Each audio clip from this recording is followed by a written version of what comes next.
What is up, football fans? This is Danny Austin from Postmedia. I'm coming at you about 24 hours before the start of CFL free agency, and I'm here to talk Calgary Stampeders. It has been an interesting offseason since the Stampeders lost the Grey Cup to the Toronto Argonauts. We have seen a lot of really familiar veteran names go out the door, and have seen the team really re-up on their younger mid-20s sort of aged guys. That includes Kamar Jordan, that includes Deontay Evans. It includes a lot of guys who are coming off, their first or even second contracts in the CFL and are now getting paid because they have proven that they can contribute.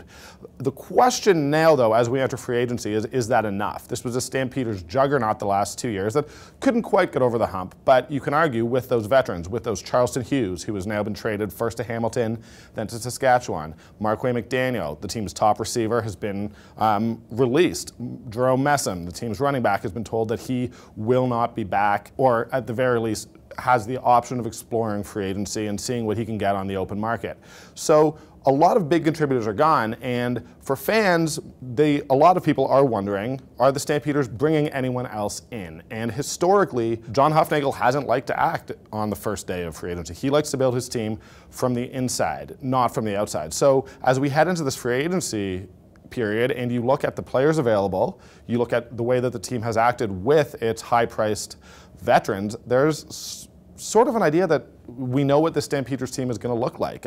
We're not going to see many big new acquisitions. So we're going to break down both on defense and offense what we can expect over the next couple days and where the Stampeders stand now. So let's start with the offense. The big losses appear to be Marquay McDaniel and Jerome Messam, but we are waiting to sort of know what is happening with the running back position because the Stampeders haven't been able to re-sign Roy Finch, who had looks with a couple NFL teams and was really the league's best punt returner and kick returner last year. But in the West Final, he really excelled at that running back position and showed that he could be a starter.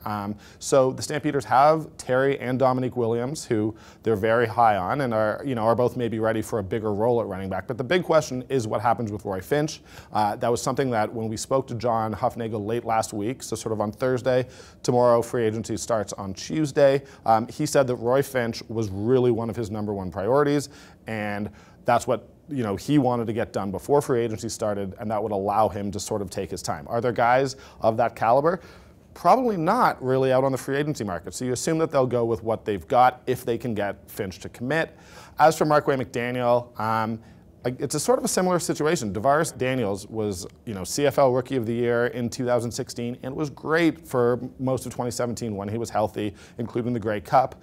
But right now, he wants to explore his NFL options. So without Marquay McDaniel and DeVaris Daniels, they are asking a lot of guys like Reggie Begelton, Juwan Brescison, Mark and Michelle, young guys who they need to take the next step. Would it surprise anyone if the Stampeders were active and tried to pick up a depth receiver in free agency?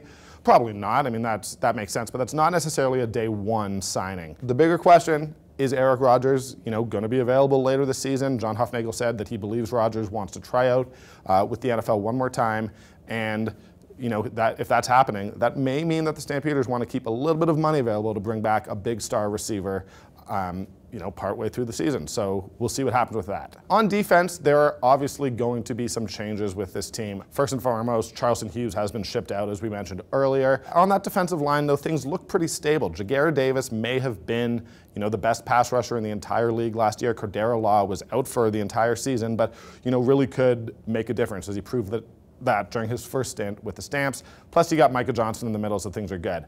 At defensive back, they've signed Jamar Wall. They have signed Brandon Smith. They have signed Deontay Evans. They have a lot of the pieces that they need. Josh Bell has ended his playing career and is now the DB coach, so he'll have a relationship with those guys. The big question is Tommy Campbell. Tommy Campbell was maybe the best corner in the entire CFL last year and hasn't put pen to paper as I'm speaking right now.